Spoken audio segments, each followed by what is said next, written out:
an informed and very intelligent way of determining how harmful the products are, so that if it's not accepted in another jurisdiction, definitely it shouldn't land in the Republic of Kenya. And we truly want to call upon, the KEBS to ensure that they control the products that are coming from out.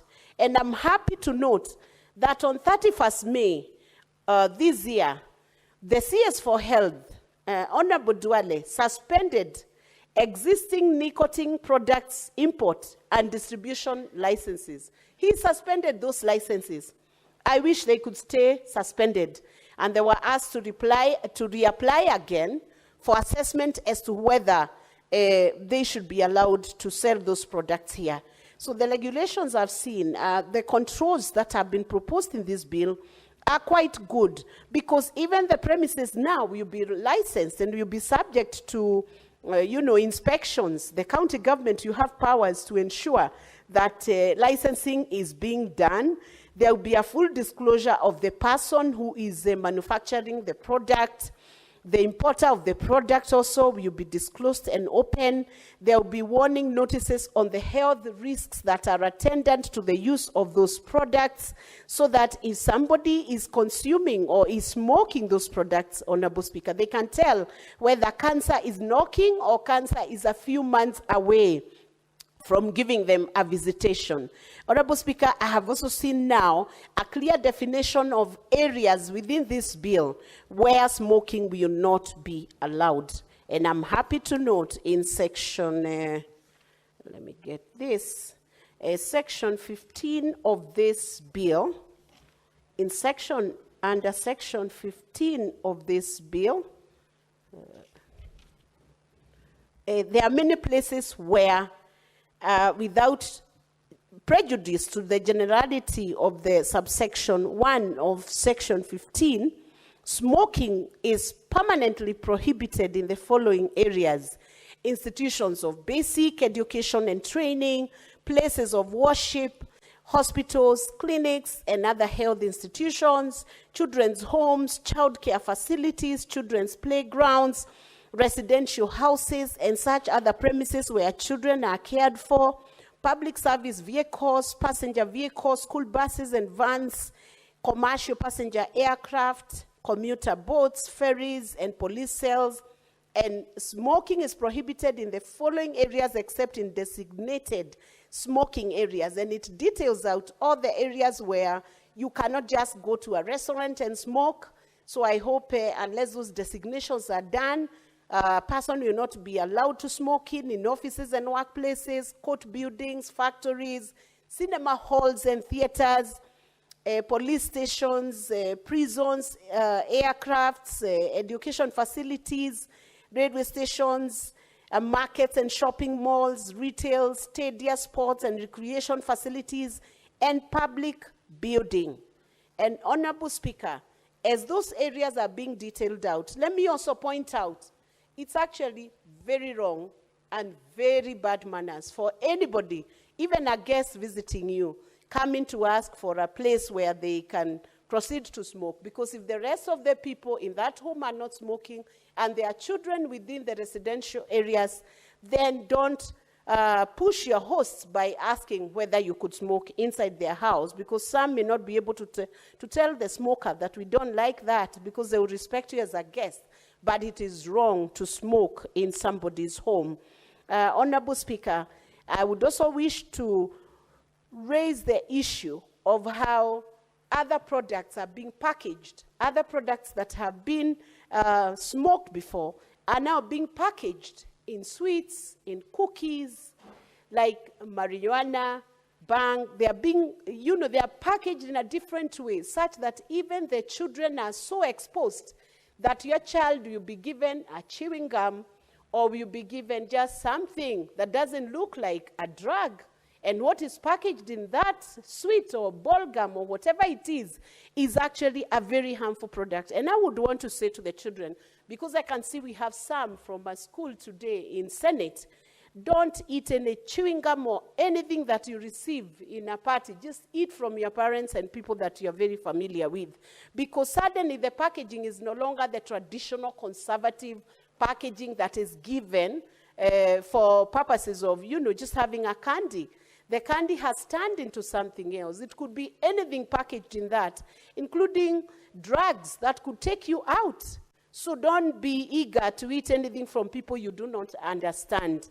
Honorable Speaker, I would hope that all the senators in the House today, and even those who will hear us from online or from the recording of the submissions today, will support this bill, and unanimously we will send a statement to the merchants of death who are trading with wrong products on our young generation, that time has come for all of us to turn around and to say no to this nicotine product, to accept the control and the regulation, and to ask the Ministry of Health, Ministry of Public Health, the Ministry of Trade to be very, very, very firm on the products that are being brought to this country. It is very wrong, Honorable Speaker, for us to allow products that have heavy metals, metals that are causing damage, health damage to cancer, to kidneys, to lungs, metals that are causing health damage to organs of the body. In fact, we saw one of the notices we saw in Canada on one of the products that was being sold was a notice that there was the risk of lungs being frozen after consuming that product for about only 3 months, Honorable Speaker. And if a product is that bad, why then should anybody be eager to buy or consume such products? So, Honorable Speaker, I submit that e-cigarettes must be controlled. They must, and even other forms of vape pens, bars, e-hookahs, mods, tanks, and any other product by whichever name is brought to our market. We must be strong enough to say what we need and what we don't need, what is beneficial to us, what is not beneficial to our system. And Honorable Speaker, to finally note that anybody who is consuming some of these combustible tobacco products, including the vaping, will have a worsened situation if they have bronchitis and asthma. It raises blood pressure, it suppresses the immune system, and it increases the risk of developing a chronic lung disease. And some of these ailments, Honorable Speaker, recovering from such ailments becomes a very tall order. The research in the medical field has not given cure for some of those ailments, and it is not good to gamble. And finally, these products are very highly addictive. Once you get hooked, or somebody gets hooked to these products, and very early exposure, it will affect everything. If it's a student, the learning stops, the attention becomes very difficult, the memory is affected, and you also have social problems if you're a young person. So the best thing is to ban. That's why I was proposing to Senator Kathy, that she should have brought in the tobacco ban bill, but since it has come couched as the Tobacco Control Amendment Bill, I hope the control then would ease off and reduce the risk, but on a bare minimum, we must accept that these products must be controlled. And let me also mention, there is a town in this country, Kijabi, where I'm told they don't smoke and they don't drink. Up to now, Honorable Speaker, and I'm not very young, I am yet to hear anybody who has died because they did not smoke or they did not drink. Kijabe is doing so well, and I want to appreciate the residents of Kijabe for keeping their town very free. In fact, the government should incentivize Kijabe. All the roads should look very good. They should be a model town for a place where people have survived without smoking, without a single bar, and everything has gone on very well.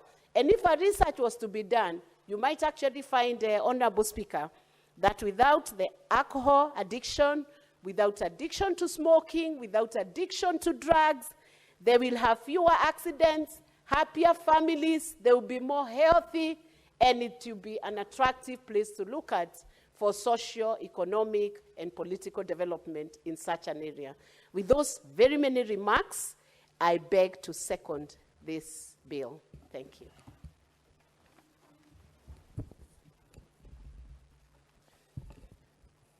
Now, honorable senators, I now propose the question that the Tobacco Control Amendment Bill, Senate Bills number 35 of 2024, be now read a second time.